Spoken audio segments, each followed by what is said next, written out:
কৌমিরা এতদিন জামাত ইসলামীকে নিয়ে যা কিছু বলেছে, আল্লামা মওদুদীকে নিয়ে যা কিছু বলেছে, সব কিছুই মিথ্যা বানোয়াট, একমাত্র ছাত্রদের মাথা ওয়াশ করার জন্য। আলী হাসান ওসামার এই দীর্ঘ প্রশ্নের কোনো উত্তর কি কৌমি কোনো আলেমের কাছে আছে? তাহলে এই ভিডিওর কমেন্টে আমি উত্তরটা চাই। শুনুন আলী হাসান ওসামা কি বলেছে, পূর্ণ বক্তব্য শুনে তারপরে উত্তর দিবেন। জামাত ইসলামের বিরোধিতা সবচাইতে বড় কারণ আদর্শিক না, বরং রাজনৈতিক। যেমন ধরেন, বাংলাদেশে একটা দল আছে জমিয়াতুল উলামা ইসলাম, কওমি অঙ্গনের। এই দলের বর্তমান সভাপতি যিনি, তার একটা বই আছে মওদুদীবাদ নামে, আপনি গুগলে সার্চ করলেই পাবেন মওদুদীবাদ। এখানে মাওলানা মওদুদীর নামে 38টা অভিযোগ আনা হয়েছে, সূচির মধ্যেই দেওয়া আছে সবগুলো 38টা। মজার ব্যাপার হলো 38টা অভিযোগের 38টাই মিথ্যা। একটা দুইটা সত্য হলে তো মনে সান্ত্বনা লাগতো যে মাশাআল্লাহ অন্তত আংশিক তো সত্য আছে, বাকিটা ভুল। 38টাই মিথ্যা। কিন্তু যিনি লিখলেন যেন তেন ব্যক্তি না, এত বড় একটা কওমি অঙ্গনের গুরুত্বপূর্ণ একটা সংগঠনের সভাপতি এবং বড় একজন শাইখুল হাদিস এবং দেশের উল্লেখযোগ্য একজন আলেম।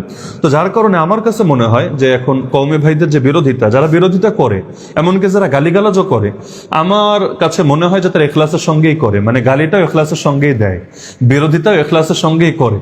তবে পার্থক্য হলো, ওই যে এতকাল পর্যন্ত তাদেরকে যা কিছু শোনানো হয়েছে আর বড় একটা অংশই ভুল বটে, কিন্তু তারা এটা বিশ্বাস করতে পারে না যে অমুক ব্যক্তিও ভুল বলবে, সেও তার নামে মিথ্যা প্রচার করবে। এটা তারা কল্পনা করতে পারে না।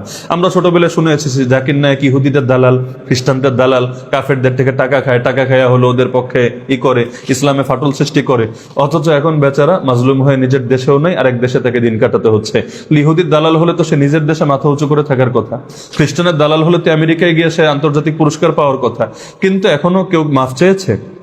যাদের মুখ থেকে আমরা শুনেছি মাফ চেয়েছে? চায় নাই, চাবেও না। তো কিয়ামতের দিন জাকির নায়েকের সামনে তো দাঁড়াতে হবে, তখন তো অভিযোগগুলোর প্রমাণ দিতে হবে। তো যার কারণে আমার কাছে যেটা মনে হয়, মাওলানা মওদুদীর ব্যাপারে যে কথাগুলো চলে, যদিও মাওলানা মওদুদী আর জামাত ইসলামও এটা এমন কোনো ব্যাপার না যে ওনার কোনো ভুল হলেই সংগঠন অটো বাতিল হয়ে যাবে।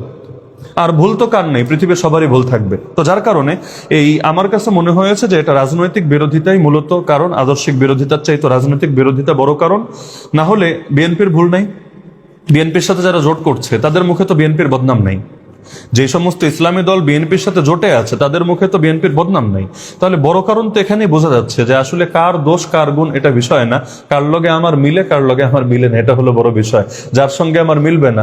আর জামাত যেহেতু একটা শৃঙ্খলিত দল, বড় দল, এবং অনেক ক্ষেত্রে বহু কিছু আছে অনুসরণীয় যে কারোর জন্য। এখন যদি আপনি জামাতের বিরোধিতা না করেন, তাহলে আপনার লোকের আপনার দল করবে কেন? তারা তো সবাই ওই দলে গিয়ে ঢুকবে। তো নিজের কর্মী বাঁচাতে চাইলেও তো 2-4টা বিরোধিতা করাই লাগে, না হলে তো আপনার কর্মী টিকবে কিভাবে? এটা একটা রাজনৈতিক স্বাভাবিক ব্যাপার। যেমন ধরেন, বাংলাদেশে বিশেষ একটা দল, ইসলামী দল, যতদিন পর্যন্ত একসাথে মিলেমিশে ছিল, মাশাআল্লাহ, মহব্বত আর মহব্বত, প্রশংসা আর প্রশংসা। যেই মাত্র সংসারটা ভাঙলো, এখন গালি গালাজ, কাফের, মুশরিক, নাস্তিক, বেঈমান, মুনাফিক, আরো যা কিছু বলা যায় সব বলছে। এখান থেকে কি বোঝা যায় না আসলে বিরোধিতার মূল কারণটা কি? যেমন ধরেন, শুধু কওমি অঙ্গনই না, আমাদের সিলেটে 19টা আসন আছে, এর মধ্যে জামাত ইসলামী একটা আসনও পায়নি, একটাও না, 0। চিটাগাং এর মধ্যে যতগুলো আসন আছে মাত্র 2টা পেয়েছে পুরো বিভাগের মধ্যে, বাকিগুলো পায়নি। সিলেটে না পাওয়ার বড় কারণ কওমি অঙ্গনের ফতোয়া, কোনো সন্দেহ নেই। এটা দ্বিধাহীন ভাবেই বলা যায়, একমাত্র কারণ না, তবে বড় একটা কারণ। এখানে কওমি এবং ফুলতলি সহ আরো কিছু অঙ্গন, তাদের একটা ঘোর বিরোধিতা। আর চিটাগাংয়ে বড় কারণ কওমি না, বরং সুন্নি যারা আছে, এটা চিটাগাংয়ের ভাইরা ভালো বুঝবে, আচ্ছা, ওনাদের অবস্থানটা। তো যার কারণে জামাতের সাথে এই যে বিরোধগুলো, যেমন ধরেন আমি নিজেও ছোটবেলা থেকে জামাতের ব্যাপারে যা কিছু শুনে এসেছি, এগুলো যদি অনেক কিছু এখন আমি বলি, আপনি নিজে আসমান থেকে পড়বেন, কিভাবে সম্ভব? এগুলো মানুষ প্রচার করে বা এগুলো মানুষ বলে।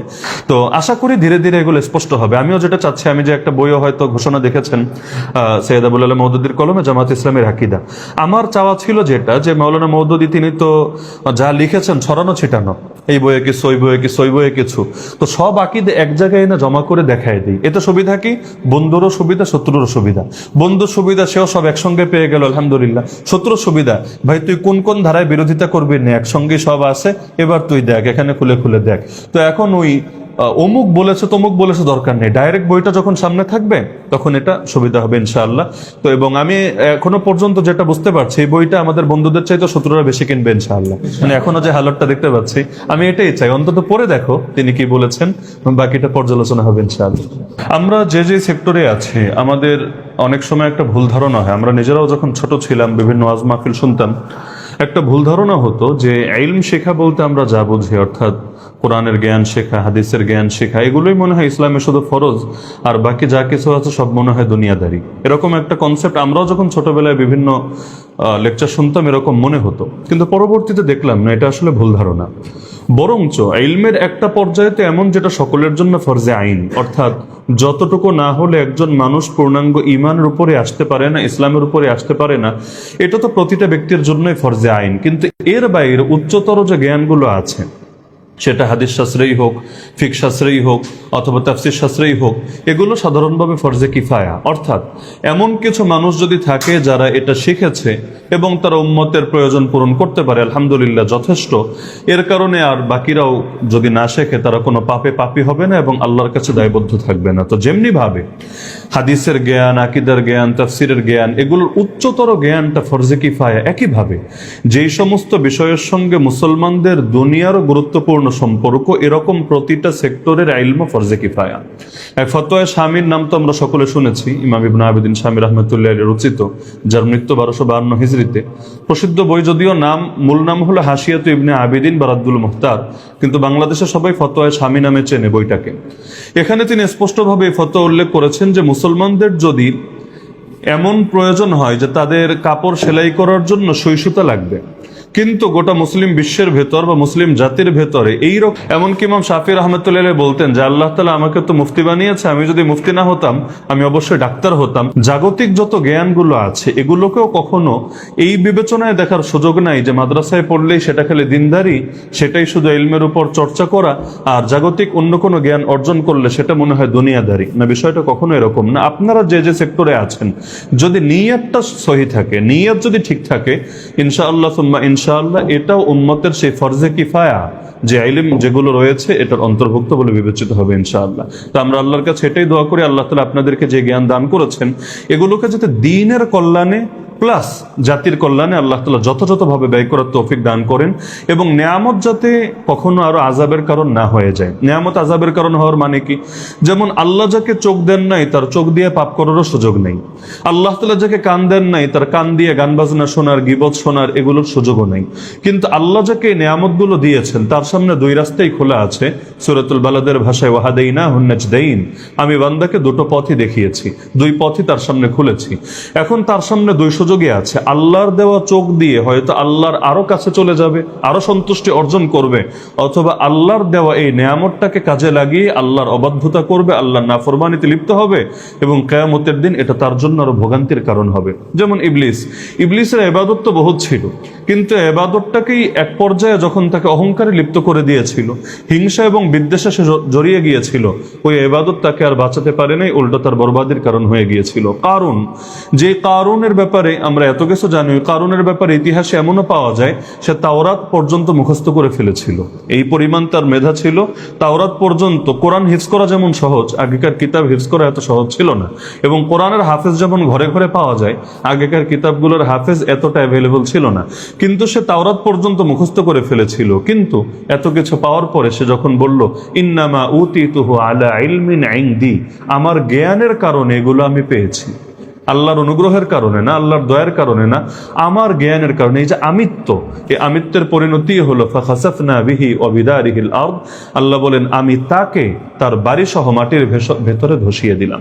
তো যার কারণে আল্লাহ আপনাদেরকে যে জ্ঞান দিয়েছেন, এটাকেও দুই লাইনেই কাজে লাগানোর সুযোগ আছে। এক হলো এর দ্বারা দ্বীনের ফায়দা হবে, মুমিনদের ফায়দা হবে, দেশ এবং জাতির ফায়দা হবে। আর আল্লাহ না করুক এই জ্ঞানকে কাজে লাগিয়ে আপনার কোনো দুই নম্বরী তরিকার পথ খুলবে, সেখান থেকে কিছু অবৈধ আয় উপার্জন হবে, এবং কিছু অসাধু তরিকায় আপনি হয়তো পা বাড়াবেন। দুই পথই খোলা আছে। এখন বান্দা যেটা গ্রহণ করবে সেই সূরা বাকারার আয়াত লাহা মা কাসাবাত আলাইহা মাকতাসাবাত। সে যা অর্জন করবে সেটা তার পক্ষে যাবে, আর সে যদি মন্দ কিছু অর্জন করে সেটা তার বিপক্ষে যাবে।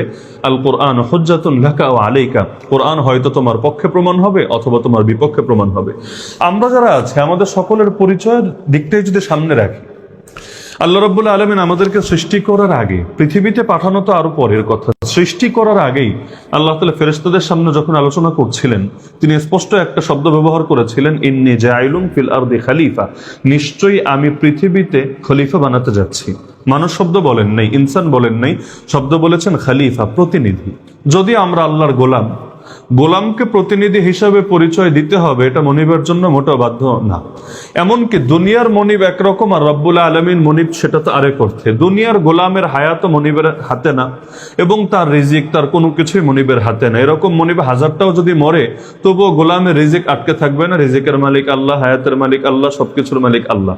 কিন্তু আল্লাহ রব্বুল আলামিন যিনি আমাদের এমন মনিব, আমাদের সবকিছু যার নিয়ন্ত্রণে, এমনকি যার বাইরে গিয়ে আমাদের কারো কোনো কিছু করার কোনো সুযোগই নাই, তিনি আমাদেরকে পরিচয় করিয়ে দিচ্ছেন ফেরেশতাদের সামনে, যাদেরকে এখনো তৈরি করা হয় নাই, যে শোনো, আমি এমন এক জাতি বানাতে যাচ্ছি যারা আমার প্রতিনিধি হবে, আমার প্রতিনিধিত্ব করবে। তার মানে আমরা শুধু গোলাম পরিচয় পরিচিত না, যদিও গোলাম পরিচয়টাও ছোট না। আপনি বলবেন, হ্যাঁ গোলাম তো ছোটই, চাকরের চাইতেও নিচে গোলাম। চাকরটাও তো চাকরি করে, কিন্তু গোলাম তো আরো এক ধাপ নিচে। তাহলে আমরা গোলাম হিসাবে তো পরিচয়টা অবশ্যই নিচু পরিচয় না, কারণ একই জিনিস সেটা কার সাথে সম্পর্কিত এর বিবেচনায় তার মূল্য ওঠানামা করে। যেমন ধরেন ড্রাইভার, এখন কেউ যদি কোনো বেশ্যার গাড়ি চালায় সেও ড্রাইভার, কেউ যদি প্রধানমন্ত্রীর গাড়ি চালায় সেও ড্রাইভার। কিন্তু যখন পরিচয় দিবে প্রধানমন্ত্রীর ড্রাইভার, তার ভাবটাই হবে আলাদা। কখনো এমন হবে এলাকার অনেক নেতারাও সে গুনতে চায় না এবং তাদেরকে সে পাত্তাও দেয় না, কারণ ড্রাইভার ঠিক আছে কিন্তু কার ড্রাইভার। একইভাবে যারা চালায় সবাই তো চালক, কিন্তু রিক্সা যে চালাচ্ছে সেও চালক, বিমান যে চালায় সেও চালক, কিন্তু উভয় চালককে কিন্তু এক নজরে দেখা হয় না এবং তাদের মান মর্যাদাও একভাবে বিবেচনা করা হয় না। তাহলে গোলাম পরিচয় নিঃসন্দেহে ছোট পরিচয়, সন্দেহ নাই, কিন্তু রাজার গোলাম, মানুষের গোলাম, দুনিয়ার অমুক ব্যক্তির গোলাম, এই পরিচয়গুলো ছোট। কিন্তু রব্বুল আলামিন যার হাতে সবকিছুর নিয়ন্ত্রণ, তার গোলাম, এই পরিচয়টা মোটেও ছোট না, বরং এটা সব পরিচয়ের চাইতে বড়। এজন্য নবী পরিচয়ের চাইতে দামি পরিচয় গোলাম। বলবেন কিভাবে? ওই কালেমায়ে শাহাদাত যে আমরা পড়ি, ওয়া আশহাদু আন্না মুহাম্মাদান আবদুহু বলি আগে, রাসূলুহু বলি পরে। আবদুন মানেই হলো বান্দা বা গোলাম। আমি সাক্ষ্য দিচ্ছি মুহাম্মদ সাল্লাল্লাহু আলাইহি ওয়াসাল্লামের 1 নম্বর পরিচয় আবদুহু, তিনি আল্লাহর গোলাম, ও রাসূলুহু 2 নম্বর পরিচয় তিনি আল্লাহর রাসূল। গোলাম পরিচয়টা আগে রাখলাম, রাসূল পরিচয় পরে রাখলাম। এমনকি নবীর জীবনের যতগুলো গুরুত্বপূর্ণ অধ্যায় আছে, যেমন ধরেন মেরাজ, ইসরা এবং মেরাজ আমার নবীর জীবনের অত্যন্ত গুরুত্বপূর্ণ, সম্মানিত, মহিমান্বিত একটা ব্যাপার। আপনি কোরআন মাজিদে এই সূরা ইসরা বা বনী ইসরাইল নামে একটা সূরা আছে, 15 নম্বর পারা খুললেই সূরাটা পাবেন। সেখানেও শব্দ দেখেন, সুবহানাল্লাযী আসরা বিনবিয়িহি বলেন নাই, বিরাসূলিহি বলেন নাই, সুবহানাল্লাযী আসরা বিআবদিহি লাইলাম মিনাল মসজিদিল হারাম ইলাল মসজিদিল আকসা। পবিত্র সেই সত্তা যিনি তার গোলামকে, তার বান্দাকে, যিনি রাতের বেলা পরিভ্রমণ করালেন মসজিদে হারাম থেকে মসজিদ আকসায়। তাহলে গোলাম পরিচয়টা কোনো ছোট পরিচয় না। কিন্তু এত বড় পরিচয়ের পরেই এমনকি আরবিতে একটা কবিতাও আছে, অমিম্মা জাদানি শারাফান ওয়াতিহা ওয়াকিত্তু বিআখমাসি আতাউ সুরাইয়া দুখুলি তাহতা কাউলিকা ইয়া ইবাদি ওয়া আন সাইয়ারতা আহমদ আলী নবিয়া। এখানে বলছে যে আমার গর্ব তো এতেই বেড়ে গিয়েছে, এমনকি গর্ব এই পর্যায়ে যেন আকাশের তারকাকে আমি ছাড়িয়ে গিয়েছি। কি কারণে? যে আল্লাহ আপনি যে আমাকে ডাক দিলেন ইয়া ইবাদি, হে আমার বান্দা, বেশ এইটাই তো আমার জন্য অনেক বড় ব্যাপার। ওয়া আন সাইয়ারতা আহমদ আলী নবিয়া, এবং মুহাম্মদ সাল্লাল্লাহু আলাইহি ওয়াসাল্লামকে আপনি আমার জন্য নবী বানিয়েছেন। তাহলে এই গোলাম পরিচয়ের পরে আল্লাহ আরেকটা পরিচয় দিলেন যে আমরা হলাম তার খলিফা, তার প্রতিনিধি।